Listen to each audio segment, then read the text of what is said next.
जय श्री कृष्णा। आज हम आंवला नवमी की कहानी और आंवला नवमी के व्रत का महत्व सुनेंगे।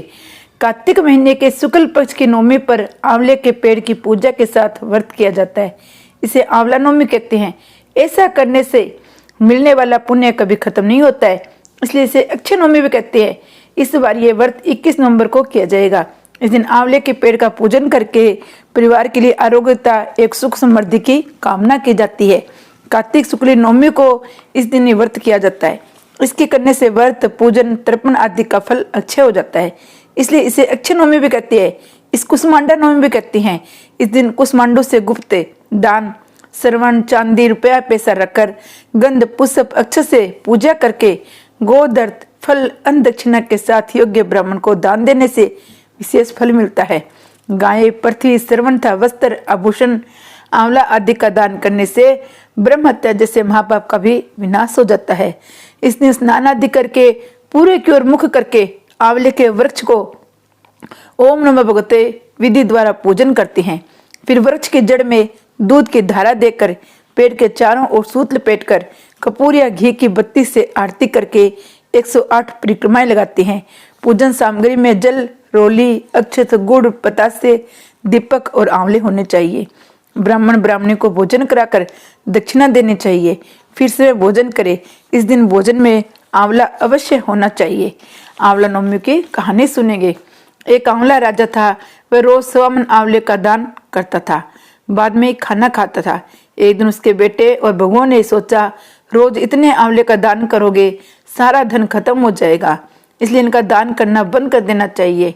फिर पुत्र आया, राजा से बोला, आप तो सारा धन लुटा देंगे, इसलिए आप आंवले का दान करना बंद कर दो। तब राजा और रानी उजाड़ में जाकर बैठ गए। क्योंकि वे आंवले का दान नहीं कर सके, इसलिए उन्होंने कुछ भी नहीं खाया।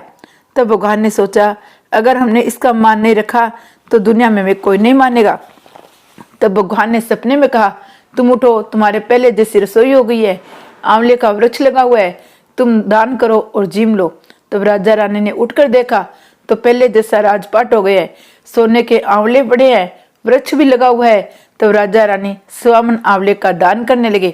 वहां पर बेटे बहू के घर में अन्नदाता ही बेर पड़ गए। आसपास के लोगों ने कहा, जंगल में एक आंवलिया राजा है, सो तुम वहां चले जाओ, तुम्हारा दुख दूर हो जाएगा। वे दोनों बेटे और बहू वहां पे पहुंच गए।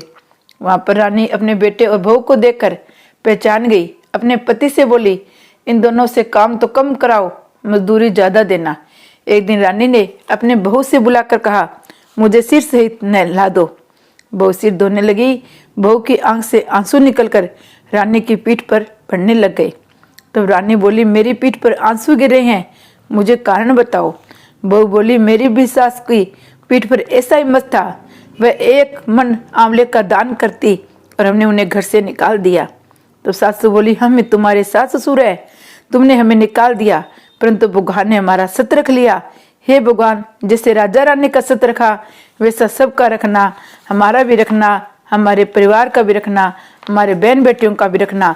जय आंवला नवमी की जय। आंवला नवमी के दिन आंवले का दान करना बहुत ही जरूरी है। आंवले का दान करके, आंवले का भोजन करके ही खाना खाए और भगवान को आंवला अर्पण करे, भगवान बड़े खुश होते हैं। जय आंवला नवमी की जय। इसके बाद विनायक जी की कहानी कहती हैं। एक छोटो सो छोरो रोज विनायक जी करे, विनायक जी की पूजा करे। गरगा बोलिया, यो के रोज विनायक जी करे। बिंग माँ से लड़ गए। एक दिन घर से निकल गयो, कहे नहीं मैं तो विनायक जी से मिलन जाऊं। रास्ते में गयो, विनायक जी सोचो बावनी उजाड़ में छोरो गम जगो। बोले तू खटा जाओ, बोले विनायक जी से मिलन जाऊं। बोले विनायक जी किसा कहे। बोले विनायक जी ने तुम्हें पहचान जाऊंगा, मोटा सा सून सुंडाला, दून दुदाला, उखड़ा सा पाँव, छजला सा कान है, बसारो काम कर देवे। विनायक जी महाराज आपको चतुर्भुज रूप दिखायो। बोलो मांग तू। वो बोलो, मेरे घर सब ठाट बाट हो जावे तो मैं यूं ही मांगू। विनायक जी महाराज बोलिया, घर उड़ जा, सारा ठाट बाट हो जाएगा। घर जाकर देखा तो सारा ठाट बाट हो रहा। आगे मां ने बोलो, माँ देखे विनायक जी महाराज की कृपा। विनायक जी कृपा करी, हे विनायक जी महाराज वे छोटे से छोरे पर कृपा करी, बिसी सब पर करना, कहते पे सुनते पा, उकारो बढ़ने पा। जय गणेश जी महाराज की जय।